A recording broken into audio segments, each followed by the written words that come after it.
Hi hello Chennai to Kuwait ஒரு குட்டி mini vlog பார்க்கலாமா? ஸோ கிட்ஸை வச்சுட்டு நீங்கள் தனியாக ட்ராவல் பண்ணுறீங்களா? இந்த திங்ஸ் எல்லாமே கொஞ்சம் இம்பார்ட்டண்ட்டாக எடுத்துக்கோங்க. ஃபர்ஸ்ட்டு நீங்கள் வந்து ஹேண்ட் லக்கேஜ் எடுத்துக்கிறது வந்து கம்மி பண்ணிக்கோங்க. பிகாஸ் கிட்ஸையும் கேரி பண்ணிக்கிற மாதிரி இருக்கும். நம்ம வந்து ஹேண்ட் லக்கேஜும் பார்க்குற மாதிரி இருக்கும். பேபி கேரியர் பேக்கை வந்து யூஸ் பண்ணிக்கோங்க. ரொம்பவே யூஸ்ஃபுல். ஸ்டாலரோட பேபி கேரியர் பேக் ரொம்பவே யூஸ்ஃபுல்லாக இருக்கும் உங்களுக்கு.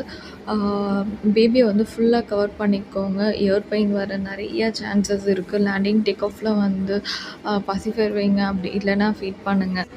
ஸோ டாய்ஸ், ஸ்நாக்ஸு இது 2மே இம்பார்ட்டன்ட். ஸோ ஃபர்ஸ்ட்டு நீங்கள் வந்து இதை எடுத்து வச்சுக்கோங்க. ஸோ எனக்கு வந்து நைட் ஃப்ளைட்டாக இருந்ததால் எனக்கு பிரச்சனை இல்லை. எனக்கு 2 பேருமே தூங்கிட்டாங்க கொஞ்ச நேரத்தில் டேக் ஆஃப் ஆனதுமே.